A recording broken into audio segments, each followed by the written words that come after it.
Welcome back, you guys. This is the Art School Graduate. Today, I have a phenomenal guest, and let me just give you a little bit of background about who this person is. Today's guest is a designer, creative strategist, and author who's redefining what it means to build a career in the sports design industry. We're talking hustle, purpose, design, and the power of showing up for your dreams consistently. You guys got to understand that you got to be consistent. But my guest today will explain everything on how to be consistent. My guest is Judah, aka Tip Middleton. Tip, how are you doing? What's up? What's up? I'm good. Doing pretty well. Doing pretty well. Thank you. Thank you. Tip, it's an honor to have you on the podcast. Maurice gave me his blessing. And when I went through and was going through his podcast, listening to conversations, I was very much intrigued about yours because we were talking off camera about sports and how we need to find a way to make those paths cross into design and product design. And I think you have illustrated it wonderfully. So let's talk about from the top. You started off as a designer and you said that designing in the sports industry wasn't a dream, but it was a calling.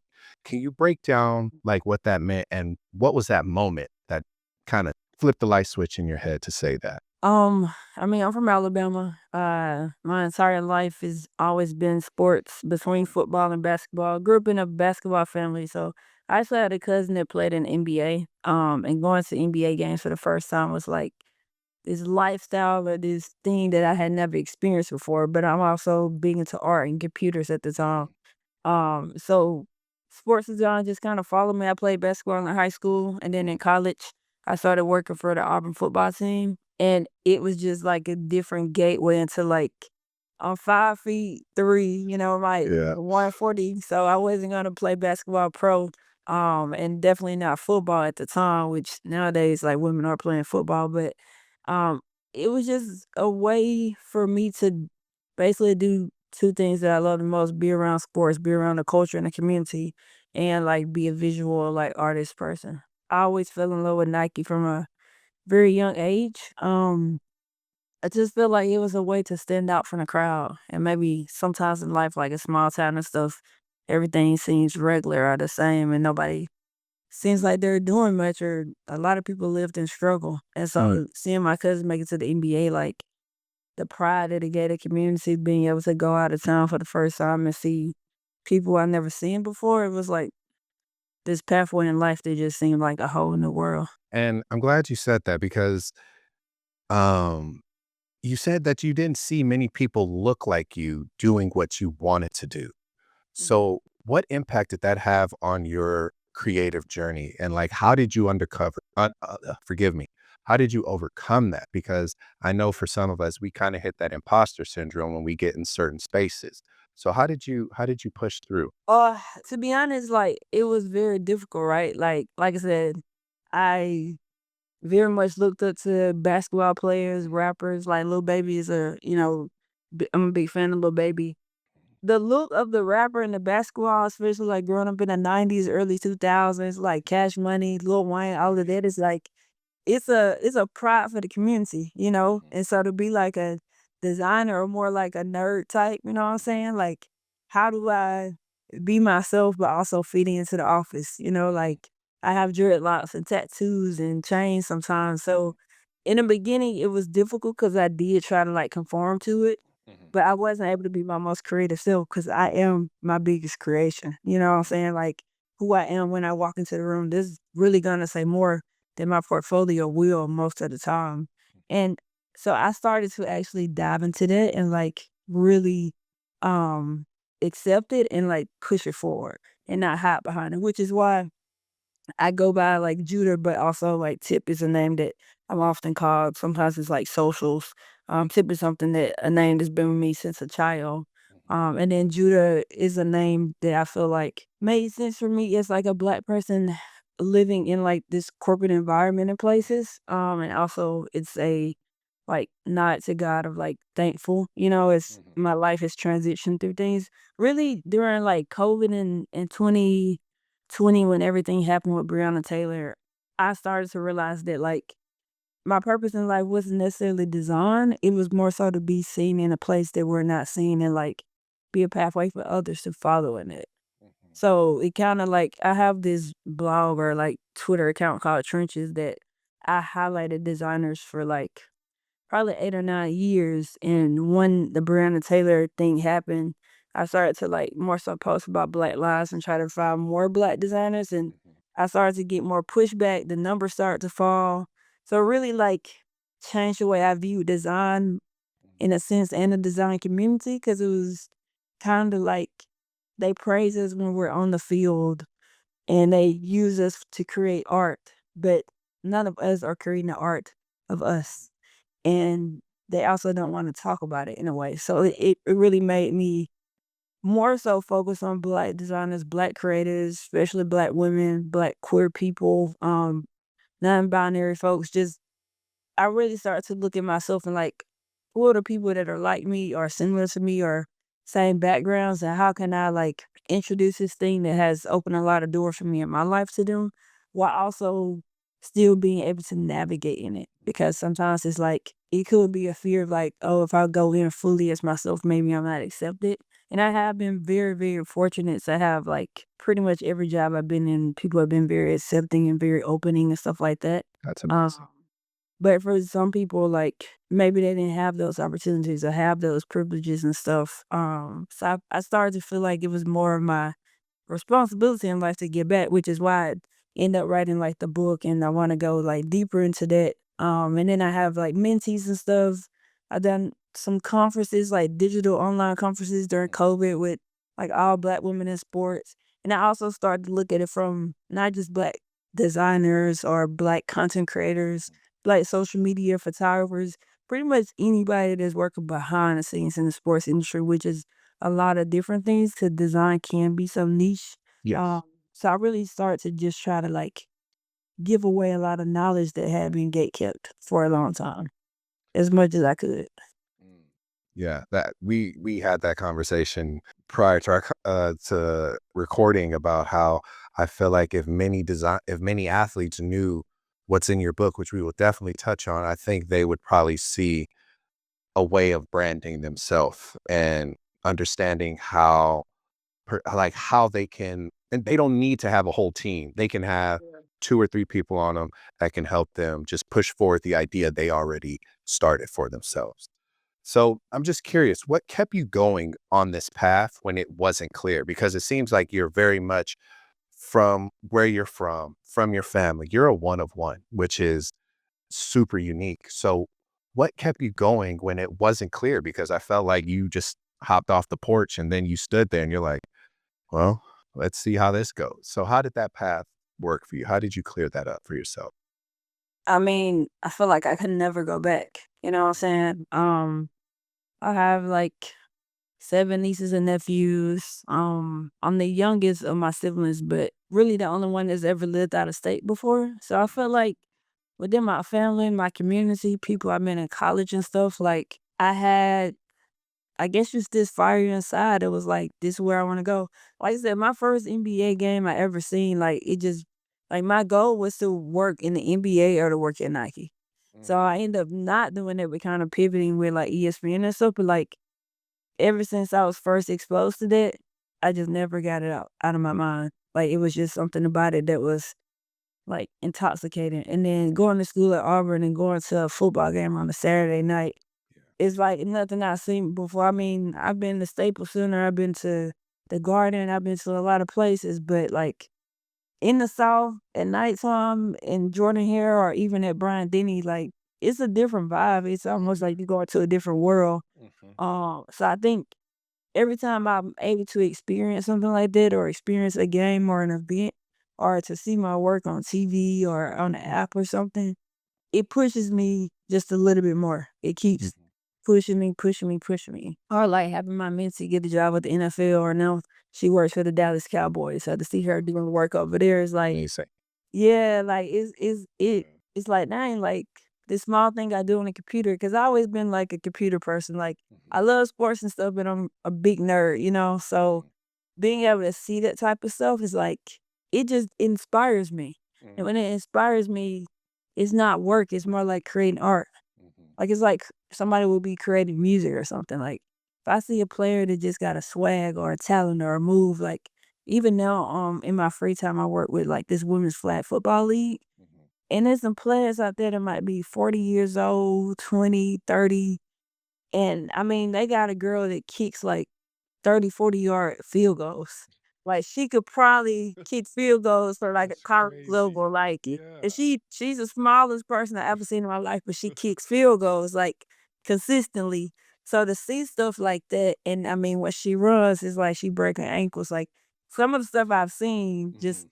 in the middle of Georgia, like, in this hidden community, it inspires me so much to create, and that's why I keep going. Like, I've had times where, like, the logistics of stuff or, like, the environments have definitely been draining at times, but, like, Yeah. anytime the players or a game or something, I just get inspired. Even, like, Deion Sanders, like, the fact that he's coaching his son, put him in the NFL, like, Mhm. sports inspire me. It inspires the world. I mean, I'm not a person that sits and watch an entire game. I can't do it because 'cause I'm very much ADHD, like, fully a creative, but I can sit, Yeah. find a photo, recreate a graphic, make it a bigger deal than, Yeah. by just static. Like, it just inspires me, Yeah. honestly. It inspires me to keep going every day. I'm always seeing something. It's always a new athlete. Like, I'm really at a point in life where you start to think like I said, here in Georgia, they have kids that's like 4 or 5 at the park, like, doing, like, hill hurdles and stuff like that, Wow. Yeah. like, that young. So to see that type of stuff is, like, it's really a hustle because, like I said, I am very much privileged in a way of being Mhm. able to come through this path, just because like, my parents did set me up in a way that I'm aware Mhm. some people didn't have those opportunities, but to see other people, like, find opportunities out of nowhere, like, you just gotta put in the work, so Mhm. to see a little kid doing hurdles and then 5, 10, 20 years down the road, like, they're in the NFL and stuff like that, it just Yeah. you can't not be inspired by that. Like, even Kobe, he was the player I hated the most, but it's Oh, no. not not a Kobe fan at all. Like, I was an AI fan on real like, on Yeah, yeah, yeah, where yeah. Kobe inspired me, like, even Giannis, I was not a Giannis fan, then I saw, like, his story and his life, and it's like, a lot of times, especially nowadays, Mhm. people don't actually wanna work or do anything. We have social media make stuff seem so fast, Yeah. but to see somebody get out there every day and grind and grind and grind, literally do the same thing over and over again, like, very boring, but when it's game day, it just changes the whole vibe, so Mhm. that just inspires me because I think that's one of the greatest stories you could tell as a person, especially in America. Like look at Messi or Ronaldo, soccer guys. Like it's a lot of people that have bad situations that they're born into, but Mhm. with their athletic abilities, it not only changes their lives, their family's lives, but like the world. So that type of inspiration, I don't know how other people can't be inspired by it. Well, the one thing we're gonna probably disagree on is being an LA kid, like, you can't let you just rip Kobe like that, man. Kobe, Kobe stopped AI from getting one ring. You know what I'm saying? He just Yeah, he needed did. one. He just needed one. Hey, he didn't have to step over Tehran like that. Tehran Lue, when he stepped over him, everybody was like, "Yeah, we gotta put him away. He can't come to LA and do that." But and then the other thing we're gonna disagree on, I'm a Georgia fan. I'm a Dogs fan, man. I am. Okay, hold on. How you LA, but you a Georgia fan? So let me explain it to you. I'm the only kid from my parents. My dad's from Georgia, my mama's from Memphis. I'm the only one born in California. All my siblings are born in the South. That's how that happened. Yeah. I mean, look, I'm a Auburn fan, and it's very terrible right now. I be trying to jump and leave, but I got so many ties to the school keep pinning me down. So honestly, yeah, it's bad being an Auburn fan right now. Actually, my first year as an Auburn fan, we won the championship, and then my last year, we lost in the championship to FSU. But since then, we've been terrible. I'm so sorry. You know what, Georgia, we are always accepting new dogs to come join us. So we will leave that gate open anytime. But so I digress. But let's step into your book. In free game, you said pick your playground. What does that mean? It really means like you got to pick the field that you want to play in, and really like tap into that as much as you can. You know what I'm saying? Like, you can't be like, "Oh, I wanna play running back, then I wanna be a DB, then I wanna be a cornerback." Like, Mhm. you're gonna be a running back, you need to really understand, like, the ins and outs of it. Mhm. So for me, that's like, if you wanna do design route, or if you wanna work with a certain team, like, I was so, like, focused on what I wanted to do, like, I didn't even apply for jobs that weren't sports design jobs, Mhm. right? Mhm. And then I wouldn't even apply for teams that I didn't actually cheer for. And Mhm. then I went and emailed everybody that worked on those that I could find access to. Mhm. Like, it was just so, like, I didn't have a plan B. Like, Mhm. I just focused on the one playground I was in. And I Mhm. didn't go to other playgrounds. I didn't go to other parks, seeing what type of stuff they got over there. Like, I went to the same park every day and just tried to build from that. You know what I'm saying? So I can tell from just a little bit in our previous conversation, storytelling is huge in visual identity for you. So how did your personal relationship with basketball help inform, I'm going to go the storytelling approach to make sure the visual identity in anything is going to be dynamic? So you remember that commercial when it was like, it gotta be the shoes. Yeah. Okay, we're like 25 years in and people still wearing those Jordans, right? Because it gotta be the shoes. Yeah. It wasn't that, like, I can't tell you if I ever seen Michael Jordan play a full game again, but I can tell you every commercial they ever had, they had Michael Jordan in it, like Mhm. a big movie kid, right? Like, I love movies because, like I said, I grew up in a place where there was literally nothing, right? No movie theater. We barely had a McDonald's, like, no fun or nothing, so TV was like a gateway to, like, this new galaxy, Yeah. and my parents didn't have cable, so we had, like, 5 channels, so when I did see, like, a Nike commercial or start to use the internet at a sister's house,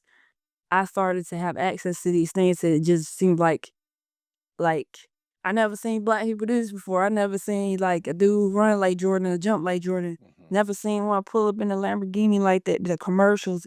It Mhm. just made black people look like superheroes. Yeah. And so for me, that storytelling aspect, like, I like Miami because I watched the 30 for 30 like the U, and to Mm. know the story about the skill, Yeah. where how, like, they vibed and how the different players, like, you could watch a game and it's boring to me unless I Yeah. really understand it. But, like, to know, like, what the player went through, like, knowing Allen Iverson had went to jail from the bowling thing through a Mhm. racism thing and then was able to get back. When you know somebody's story, when you can relate to somebody on, like, the paths of life and they inspire you, I think that's the greatest thing we could do as human beings, is to tell a Mhm. story. Because if we live life and don't understand the stories of our ancestors or people next to us, we're almost not living Mhm. if you don't know stories. Mhm. So in visual art, that's all it is just a storytelling. You know, like, you could read it, but once you see it, it becomes real. Like, first it starts with an idea in the head, Mhm. and then it starts with words. Once it has an image, once you see an image, it's hard to unsee that. Yeah. It Like, really people is. can never see Michael Jordan as number 2, number 3, number 4 because his image is so solidified. Mhm. Like, it don't matter what LeBron does, Michael Jordan's image as the greatest basketball player, I Yeah. don't think anybody will ever be able to take it away because the image is so ingrained in people's heads. So it's all about a story. To be honest, he might not have actually been the greatest player because if Magic Johnson had the same marketing as Michael Oh Jordan yeah. or some of the other cats, like, it would have been different. Or if Steph Curry would have been with Nike. You know what I'm saying? Like, Mm. you got Yeah. other athletes that if they was with the right shoe company or marketing team, it could have made it like Mm. Michael Jordan might not be, because I rarely hear the conversation of Michael Jordan and Steph Curry. I only hear the conversation of Michael Jordan and LeBron. It's because you hear so many stories about LeBron and the marketing and the Nike, but you don't really see no Steph Curry commercials like that. It's like, damn, I gotta go get the new Currys. I don't even think people wear them on the feet. So if Steph Curry had like a marketing plan that told the story of his Mhm. life like that, I mean, think about it. During COVID, there was nothing going on outside ESPN. The biggest thing in the world at that time was to watch the, like, series with Michael Jordan, Yeah. like The Last Dance. Yeah. That was like It. watching football game.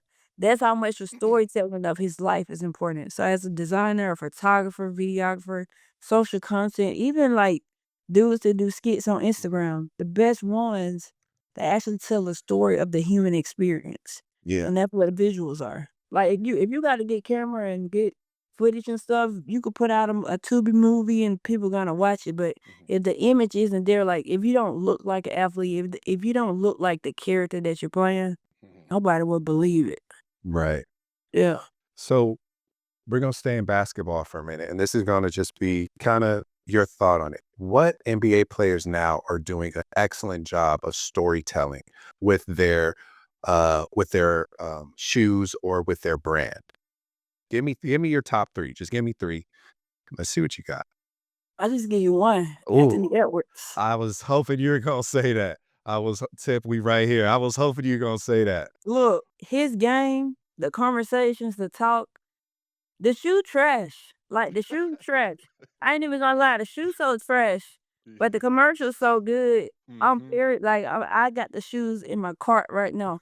Like and I got a bad shoe addiction. I got like 100 shoes. And his commercials and the swag and stuff is convincing me to buy those Adidas, Yeah, which is crazy. it Or is. like the iced tea commercial with the bag and stuff. Like that's what I'm saying. That type of storytelling. Now, if Anthony Edwards and that whole like team was on Nike, I think he probably would pass Michael Jordan, to be honest. I 'Cause- honestly agree. yeah, like if it wasn't Adidas, because you know, folks in my hood, they don't wear Adidas like that. You know what I'm saying? If it weren't for Adidas and it was like Nike or even New Balance, I think it would change it. But like I said, it's getting so close. If you make it to the finals, it might actually change it. Yeah. Like because Adidas don't have Yeezy no more, you know what I'm saying? And the shoes might need like 3 more different colorways for people to really tie on to them. But it's the it's like you really getting to know him, right? Like you getting to know his vibe, his swag, the talk. Yeah. And then he's anti being the face of the league, which is making him even more the face of the league. And he's a Georgia boy, so it's like you just see the commercials and like, damn, I need a movie from this. Like this so fly. Like the best storytelling, especially NBA, is like you want to have the player that people want to like wait in line, wait after the game to go see, bring their kids and stuff. Yeah. And you got honestly, Jason Tatum got some fire shoes. But he's so boring, which I understand, which is why he's a winner. Yeah. He's so boring, like, it don't catch on. But between Ja and Anthony, like, it's just like, it's like they rappers, basically. So They got the rapper swag. they do. But let's look at Anthony for a minute, right? His commercial, I think that caught my attention was with all the negative tweets. And he was like, bet. He was like, tell that boy come see me. Like when he was on their heads like that, I was like, this is brilliant. I have no idea who sat there and said, let's turn these negatives to him popping off. Because once he did that, I think that streamlined his popularity with everybody. It's like, to me, that's the one I saw for me. What about you? So I'll say with that, like, being in rooms like that, somebody had to say it's okay for him to be, like, Him. straight. You know what I'm saying? Yeah. Because a lot of times the reason stuff doesn't like pop is because it gotta look a certain way, it gotta be a certain way. But somebody in that room was like, we're not even gonna do anything but just let him be him. So I'll say that is the authentic like brand, right? Like sometimes we try to be things we're not, or we try to like tape something to put something together.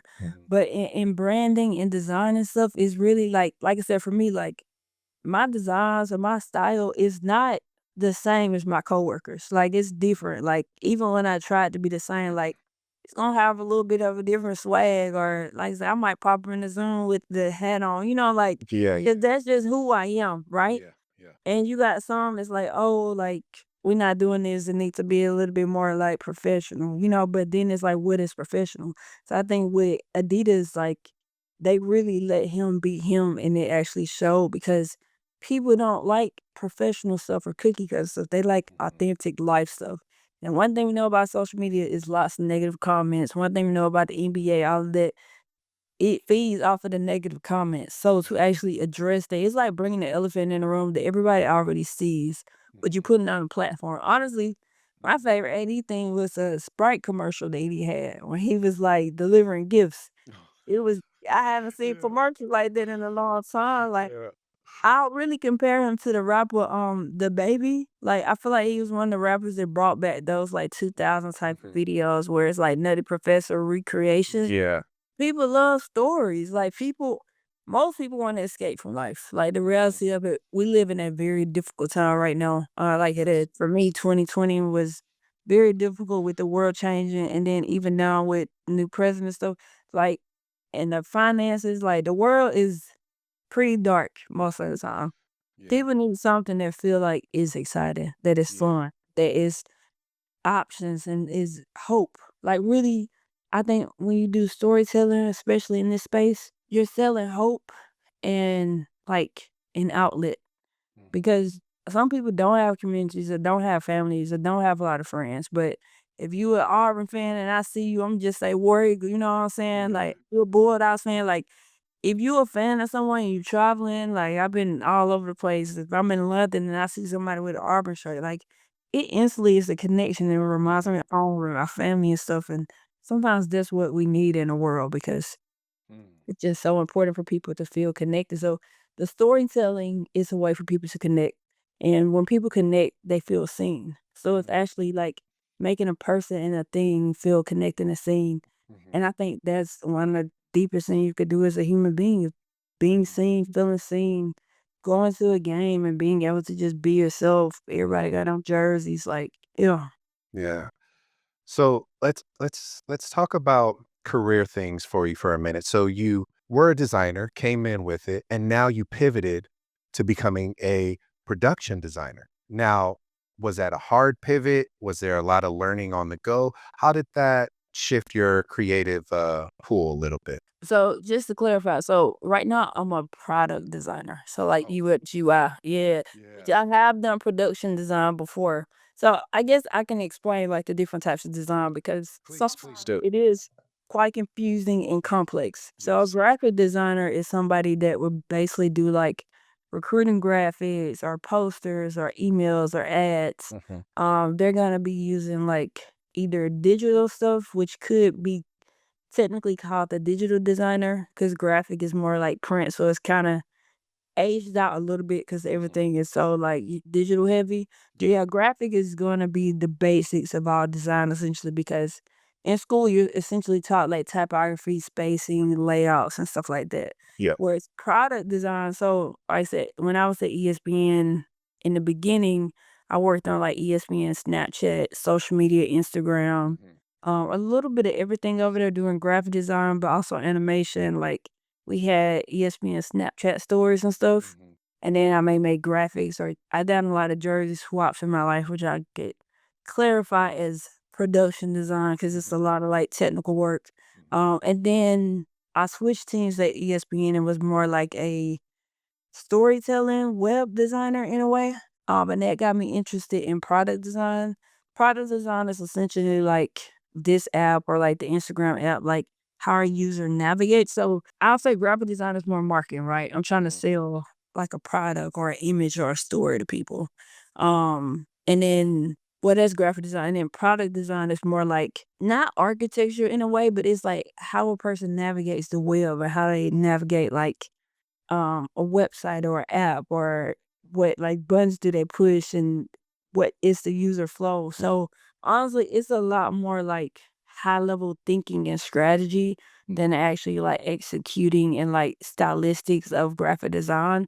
Which I still do graphic design like on the side in ways, but it made more sense logically for me in my career because my last kind of graphic design job was as like a marketing art director for FanDuel. Mhm. So probably like 2020, 2021, I done a lot of like ads for their NFL campaign, which were all over New Jersey and some other cities where gambling was allowed. So I kind of got into the sports betting world right before like it was everywhere now. And then I transitioned there and went to Fanatics, which when I first got here, I was back at graphic design doing like trading cards. Yeah. So essentially, like I started my first job after Auburn was like baseball, basketball cards at Panini America in Dallas years ago.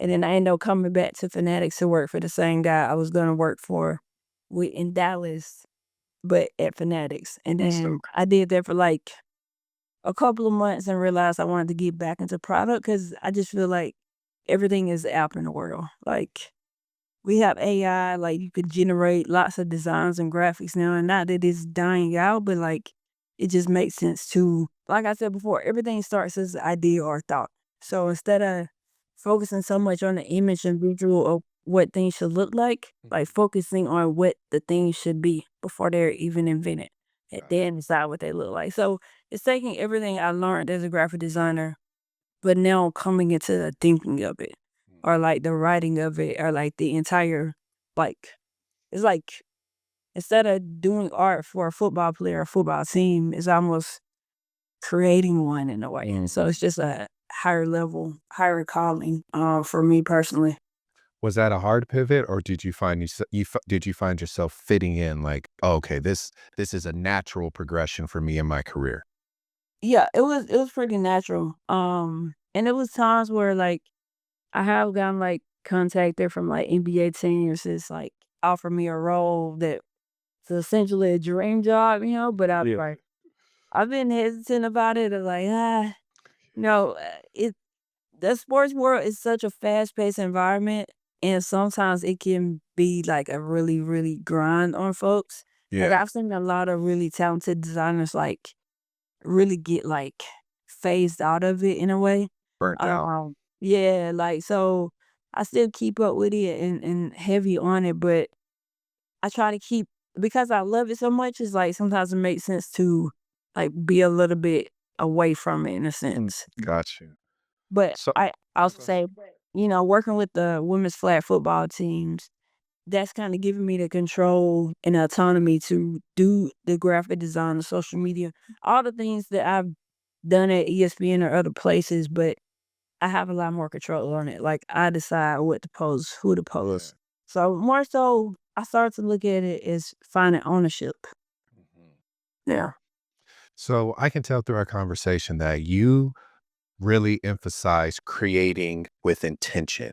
So now that you're in this new position, how do you determine what kind of content a team or person or brand actually needs to thrive? Well, I'll say like so with the role I'm in right now as far as product design is more so like figuring out what a user needs, right? So like I said, I mean, the graphic and the product design are like two different worlds. It's like being a player and then being a coach, or like figuring out the plays and what play to call and like how to work against a different team. So with the product design, a lot of my time is focused on like what the problems are, finding the problems, and then finding solutions to the problems. Mm. But then my time with like the women's football team is a little bit different because I'm identifying players and I'm finding each player with a different story or a different trait. Like I said, so we have one player, Lil T, she kicks the field goals. Then we have another player, Lil Bit, aka Sonic, like she's a defensive back.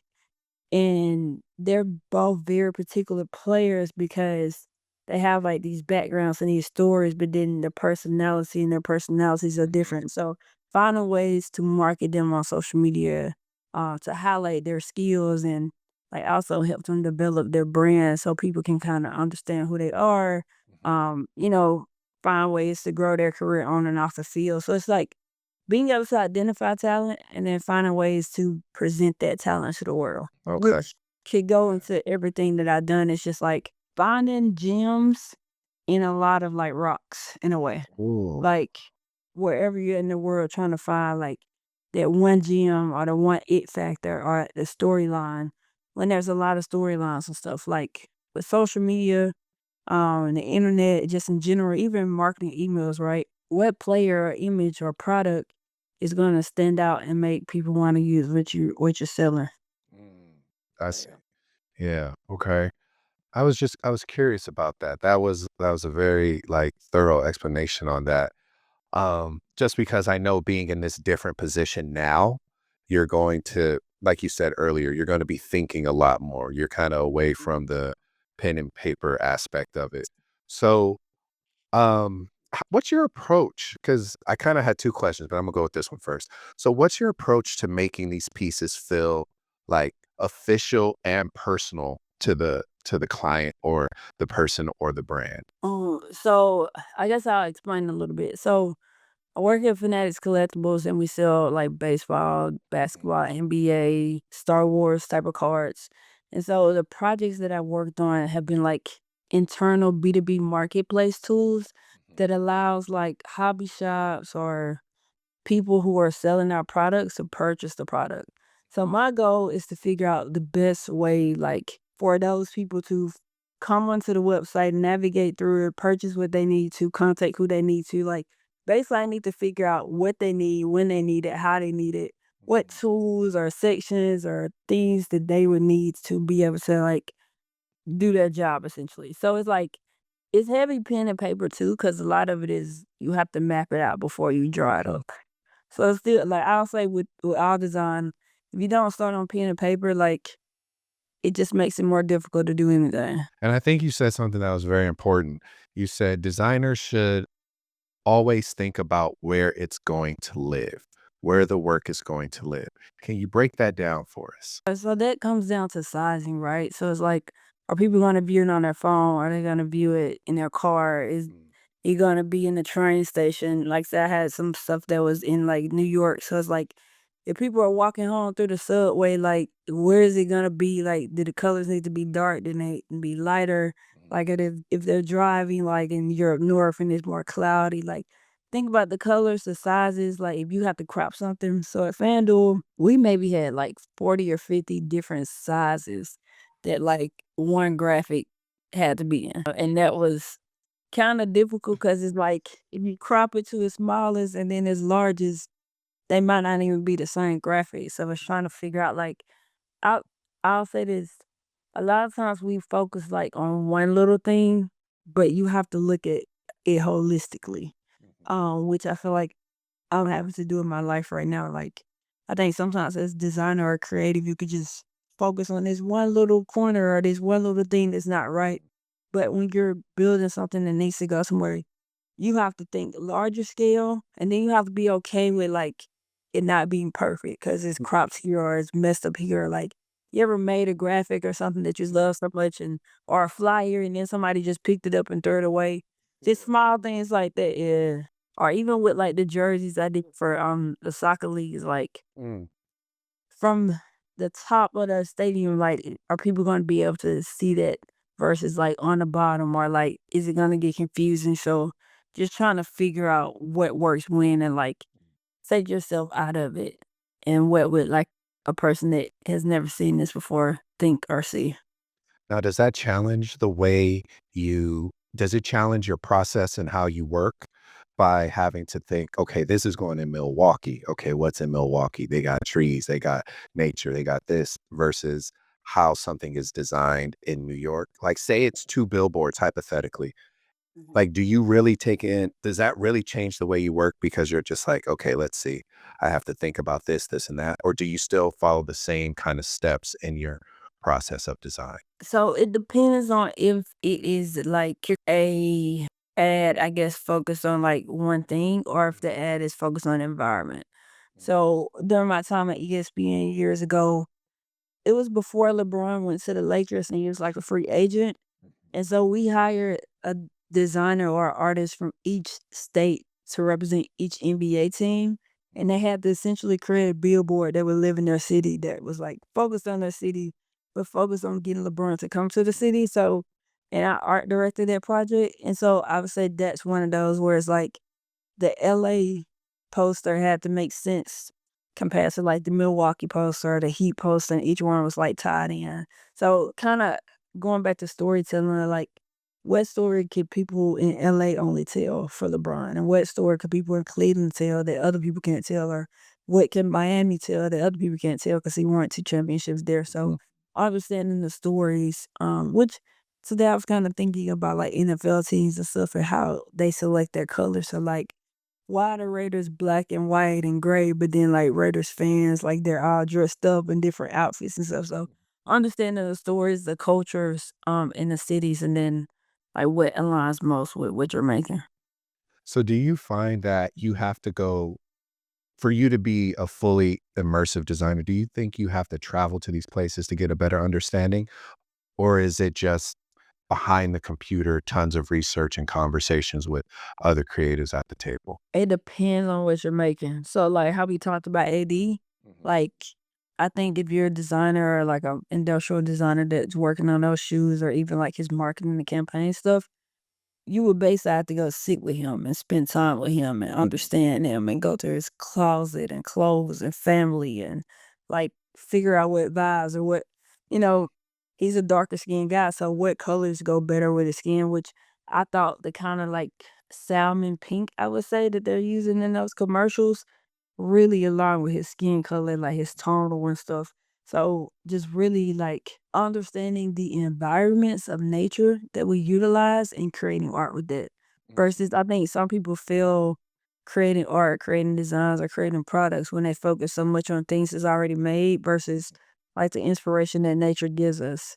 So Mhm. like Tinker Hatfield is one of my favorite shoe designers because like a lot of the shoes were based off of like things that MJ Light versus, like, his cars or Ferraris or even a black cat, it has, like, the eye like the animal or the black cat, so or, like, the elephant print skin. Yeah. Those things we're basically taking, like, real world stuff and making it into a shoe, a phone, a tattoo, or anything, but just finding inspiration outside. So, it's good to not that you have to go where the thing is, but it's good to spend time outside of the computer. Good. Yeah. I try to tell my kids that all the time. I'm like, just go outside and go for a walk. You don't have to, It's not everything's gonna come to you through chat or through a Google or Pinterest or any of these searches. Sometimes disconnecting will allow your brain to kind of rewire itself for creativity. So let's take a step into this one piece we were talking about before we got on. I mean, you've taken all the knowledge you had and you applied it with this collaboration with the Major League Soccer, Atlanta United. Could you share with us about that whole process and story and journey? Yeah, so basically it was the like entire like MLS, which is Mhm. like all the soccer teams in the United States. Mhm. So that's LA, New York, Portland Timbers. It was for a Juneteenth celebration. Mhm. So we did like this collaborative box and jerseys to represent like African American culture, freedom. And for me, it was a very cool project because I had never been to a soccer game. So I was able to take my entire family to a soccer game. Atlanta United was like nice enough to allow me to bring my entire family, like 20 people, and enjoy a game and really like see the jerseys in person.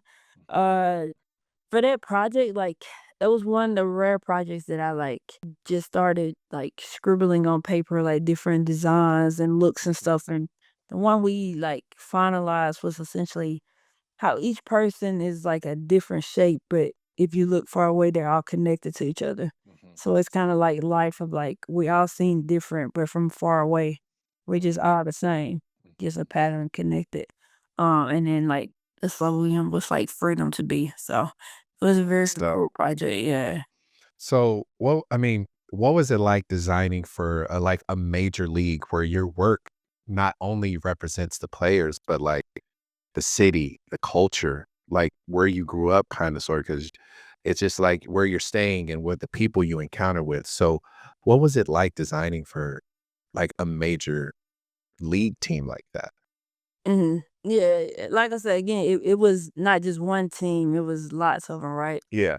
And I'm close to Atlanta, but I think being from Alabama, Atlanta is like a completely different world. It's like yeah, they like 2 different worlds. I've always Mhm. been a New York person, honestly. When I did this project, I actually lived in New York. Oh, So, wow. yeah, I've been up north. I lived in New York and then I lived in Connecticut. Um, their offices are actually in New York, like MLS. For me, it was more about like global, because Yeah. soccer or football is a global thing and it's connected like all over. And Mhm. a lot of the players, if they're not like older players from like other leagues, they're like newer guys trying to get a chance. And I feel Mhm. like with soccer players, like it's so many steps that they have to take in such a hustle to just grind it out. Cause a lot of Americans don't necessarily know about MLS or stuff, but I always been like a David Beckham fan and he played for LA Galaxy. So Mhm. it was pretty cool to just see it in person and understand like how their league is, like what things are important. They flew me out to their All-Star game, so it's like one of the first All-Star games I was able to like go to and see and experience. So it was a very cool project to do, especially Nice. now with like soccer becoming bigger and you got more like players like owning soccer teams and stuff like that. It definitely like was a life changing experience. That's dope. That has to be because it's just um I talked to another designer and he designed the FIFA he got to design one of the FIFA World Cup posters. And I was like, that's crazy. So to see them reaching out to like freelance designers who are really like tastemakers in this new age of design, like people from my generation, it's I have hope for this. I have hope for design because it's like sometimes they tend to lean on the old masters of it, and there's nothing wrong with it. But I feel like companies like MLS, they want that fresh, brand new breath, like to come in and blow something up where they're just like, we would have never saw that. So, man, hats off on that because that was a dope piece. And I will definitely um, post one of your jerseys up here so people can see what they missed out on. So let's talk about your name is your resume. So explain that to us. What does that mean to Tip? What does that mean for someone coming in looking for a freelancer and they just see Tip? What does that look like? So I was like, so not that I'm not a freelancer, but like I wouldn't quite say I was a freelancer in a way. But so I say this as designers in general, right? Like when I say your name, it's more so your reputation and how people know you and the people that you've impacted, inspired, and helped. So for me, it's like Tip or Judah or Middleton or however people would identify me at certain times in life of how they met me. Mhm. How I made them feel, like how I worked with people, the work I put out, like how I put out the work, um, the respect I show to other people. I feel like that makes it break a designer because I've seen designers that have been great designers, but like bad attitudes, bad personalities. So when you're trying to hire new people, or when I have looked for freelancers, like somebody might be super talented, but maybe they're like very emotional sometimes and they like post a lot of like stuff on the internet that just seems like not like the right vibe. Yeah. Or, you do see people going back and forth because maybe somebody stole their design. So Mhm. understanding how people handle that, just how they are as a person. Mhm. So when I say like your name is your brand, it's like when you walk into the room and how you deal with people, like most of the jobs I've gotten are based off of like my name and how other people have known me and how they've worked with me and the work that I put out and how they felt about me. Because I believe you can always make a good designer a great designer, but it's hard to make a bad person a good person. Mhm. So especially with the young generation where everything is like for social media and for shows, sometimes it's just like when you're in a work environment, especially some jobs I've had where like you can't really share everything or you can't really expose everything. Or like I said, I've worked with some designers where like I've had projects that have had to be cut or like not continued and they may have been very upset or said certain things that just made it like almost impossible for me to work with them again. Yeah. Yeah. Yeah. So I know we talked about this a little bit earlier about designers encountering burnout. So how can a creative show up consistently without burning out? Because you said you don't need to be famous, you just need to be visible. So could you break that down for us? So I'll say it like this. Like some people will work 9 to 9 every day and put out bad work. But like if we're thinking about basketball or football, right? Like if you got one good game and you show up like a Odell Beckham and one catch, sometimes that's all you need. Yeah. But it's a lot of work that is put into that. But Mhm. sometimes when you're overworking, you're like constantly trying to get that one catch or constantly trying to put out a lot of work, you might actually dilute your value. Mhm. So I'll say like for me, it's always important to take a vacation, to take time off, to get away from my computer, to not focus on design, to do music or travel, just finding hobbies outside of it because again, you can get burnt out. especially like college football, because they're recruiting constantly. Like I said, I started Yeah. with Auburn. It's like recruiting graphics and stuff, and so coaches they want something every day, every minute, every hour. They constantly trying to like keep up with the other school, and I can only imagine what they grind. It's like nowadays. So it's more so like if your mind and your soul isn't together, then your work isn't gonna be there. So I think it's good to take that Friday and Saturday or Monday and Tuesday day off to just vibe out and then get back at it. So understanding that it's a balance. Mm, okay. In that balance, do you find it hard? Let me see. Are you more in that balance? Are you running into the issue of, have you ever run into the issue of being more of like a people pleaser versus you being more intentional for yourself? As far as like work, Yeah. Where it's like, I know this person is taking care of me, but I can't give them what they need right now. But shoot, I'll suck it up and do it anyway. Or have you ever encountered anything like that?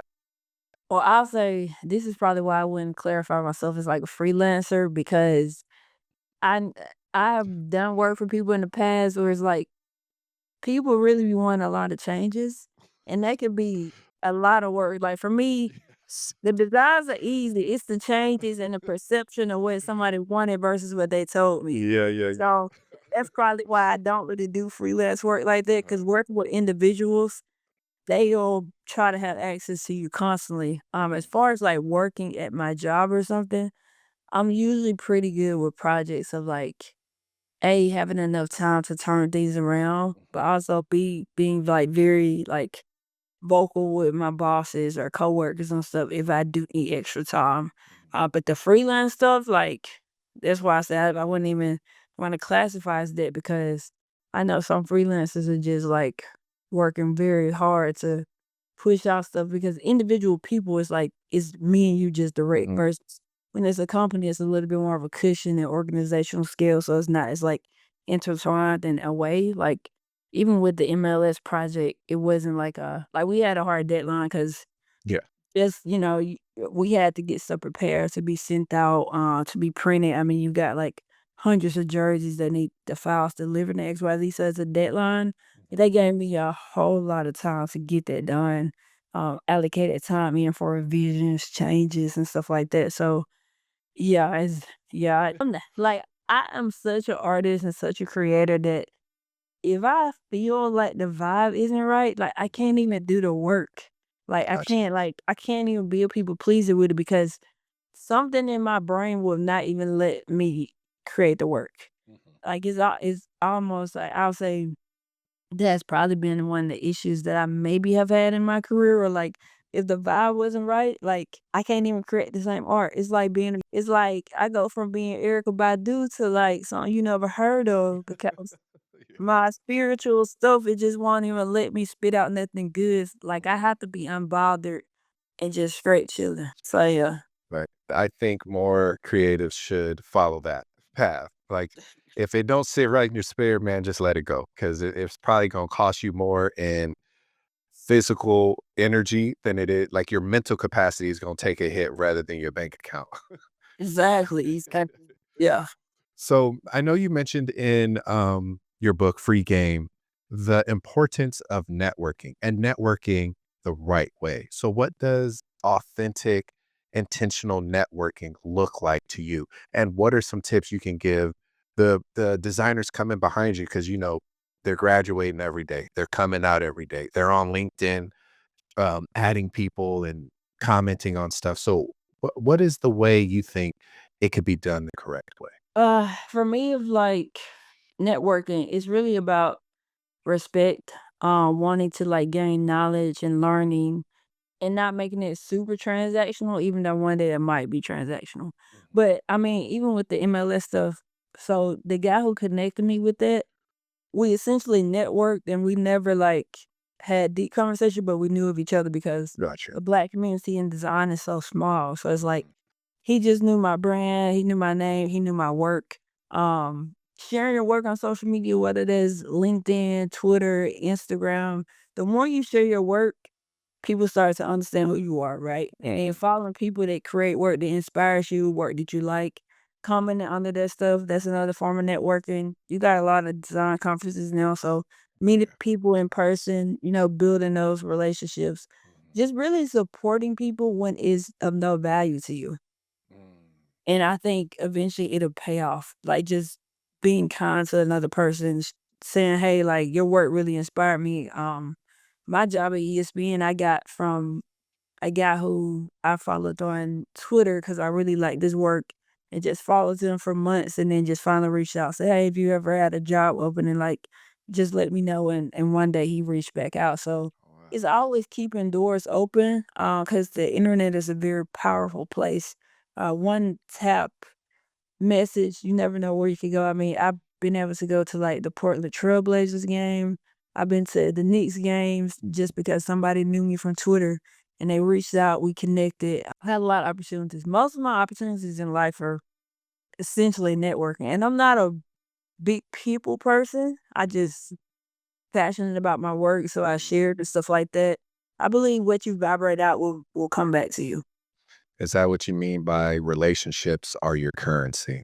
Yeah. Yeah. That's what you said, yeah, because I totally understand that because I think this generation's having that hard heart to heart of understanding, like, you can't just cut people off because they disagree with you. Like, Exactly. in the world of, designing and creating or even being a fine artist, critique is important. You need it. You can't sit here and design something, post it, and then be like, "Why do you guys not like it?" It's like, you do you want somebody to be honest with you or fluff you? Because there's Yeah. professionals out there that will see your portfolio and laugh and put it in the trash. Like No, so I always say this. A lot of people confuse design and art, and they're not the same thing. Because design, you are basically a service worker to somebody else. But Mhm. art, it's objective and it's just whatever you do, it's the truth in it. And sometimes I think it's very difficult because we all are artists at heart. Mhm. But when you're designing, you have to understand to let it go, to not take it personal. I mean, Mhm. I think it really takes an evolved designer and an evolved person to get to that point because sometimes the critiquing can feel like a personal attack Mhm. versus it's just a work because essentially the work is your livelihood, it's how you eat, right?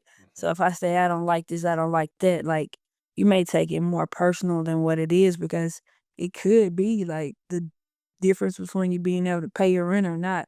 So Mhm. it gets very sticky. It took me like some time to fully understand that and not get so attached to the work, which is why I am a big advocate of like personal work, Mhm. personal time doing design, like where it's not paid, where no money is involved, because I think one has to, at least for myself, has to have some type of work. They have full control of it, no changes, no nothing, no critiques, just this is my art, but it's also design. Mhm. Versus when you work for a company and stuff, I don't own any of it. It's not mine. Like it's, Mhm.